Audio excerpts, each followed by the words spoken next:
me again, your future teacher Jen. For today's video, we are going to learn about the different strategies in teaching literature and the different types of assessment. This is important to know because as a future teacher, we will use these skills to teach our future pupils. So guys, while watching this video, I want you to write down important details for you to remember important information easier. Now guys, are you eager to learn with me? Okay, let's start. Before we proceed to the different strategies in teaching literature, let's define first what is literature. Webster defines literature. It is a body of written works, either printed, oral, or visual, containing imaginative language that realistically portrays thoughts, emotions, and experience of the human condition, whether it is true or just a product of one's imagination. These are the examples of strategies in teaching literature: personal response approach, language-based approach, paraphrastic approach, reading diary entry, writing journals, writing reflections, poetry writing, writing sequel to the story read, writing book report, and journalistic writing. What is personal response approach? In personal response approach, the teacher elicits students' responses based from the story that they have read. Why do we need to use this strategy? Using personal response, the teacher encourages the students to relate the story that they have read to their personal experience. It also helps the students to express their feelings. This strategy also helps the learners to develop their active involvement interactively and emotionally, which comes from their experiences, opinion, and reaction. How does this strategy is done? First, as you read, write down the characters and their attitudes that most affects you, and also the settings, especially the particular events that happens in the story. Second, as you read, write down your reaction to your current reading. You should think about whether you had a similar experience to the ones described in the story. Third, after reading the story, think about the scenes that most impressed you. Did it remind you of your own life? Or what makes you feel when you read the story? Next is language-based approach. What is language-based approach? Language-based approach is one of the methods that used to teach linguistics skills. Why do we need to use this strategy? This strategy creates awareness of language use in the classroom. Since literature is one of the media for the students to express their personal opinions, feelings, and emotion, through this strategy, students would understand the context and the usage of the language better. How does this strategy is done? The teacher guides the students to express their opinion toward the text and also encourage the students to actively participate in the process on understanding the meaning of the text.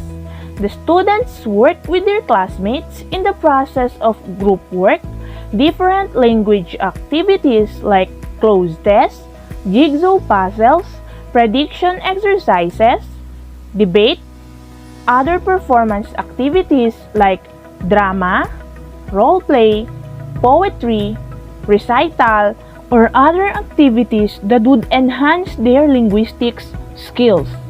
Next is paraphrastic approach. What is paraphrastic approach? Paraphrastic approach is paraphrasing or reword the text to the simpler language. Why do we need to use this strategy? Using this strategy is good for students who are beginners in the target language. The students may be asked to read and paraphrase notes in the workbook or hands-out, or ask them to retell the story to the class by paraphrasing. This strategy will help the students to enhance their reading comprehension and their vocabulary. How does this strategy is done? The teacher reword the text to the students to help them understand by using the simple term to explain what the story is all about. Next is journal writing. What is journal writing? Journal writing is a process of recording personal insight or reflections and questions on assigned or personal topic. It includes about your thoughts, about your experiences or personal events. It is a process of reflective writings that you can use them to spend to something that you have read or learned. Why do we need to use this strategy? Writing journal is a powerful strategy for students to respond to literature. It helps the students to develop their spellings and how to use the punctuation and the grammar. How does this strategy is done? Journal writing features noting the date or using an interesting sentence. It can be done at a set time during a class period or a day. Next is writing reflections. Writing reflection is the practice of writing information after an event or learning as means of reflecting based on what you have learned. Why do we need to use this strategy? Reflecting in the forms of writing creates new thoughts and feelings that push the learning into long-term memory. Incorporating reflective writing experiences into every classroom area will increase the learning and boost their reading comprehension. When we ask the students to write a reflection paper, we are teaching them to think more deeply about learning and share their thoughts, emotions, and experiences. Next is poetry writing. Poetry writing, it can be taught as a part of reading, writing, and language lesson.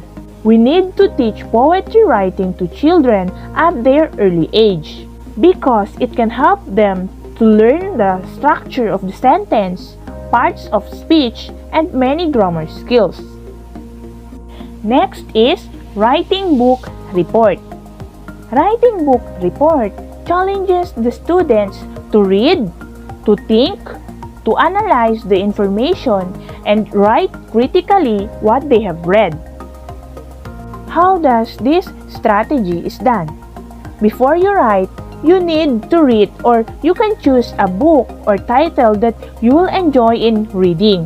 Read with a pen and paper to take notes about the important information. These are the format on writing book report. Number 1, introduction.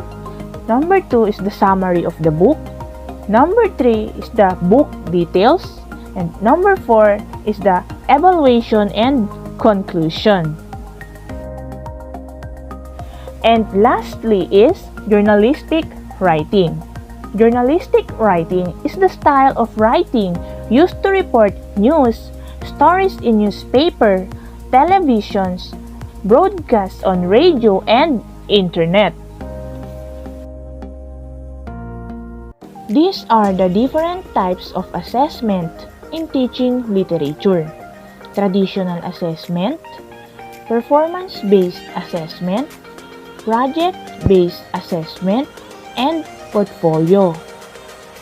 Traditional assessment are the tests taken with paper and pencils or ballpen that are usually multiple choice, true or false, or matching type. And it is a kind of lower order thinking skills. Performance-based assessment is a system of learning assessment that allows students to demonstrate their knowledge and skills in a learning environment. that embrace their higher order thinking skills and relate to real-life situations. The activities on this assessment are like problem solving, collaborative with others, dramatize the story, and the rubrics are provided ahead of time so that the learners will know their expectation. They need to perform a realistic situation. Project-based assessment allows the students to engage with their learning in a more concrete ways that will ask the students to apply through hands-on based on what they have learned. Portfolio is a collection of students' work. It is often gathered over a long period of time. Inside the portfolio included their classwork. Okay, that's all the examples of strategies in teaching literature and the different types of assessment. Thanks for watching guys, and see you on my next video.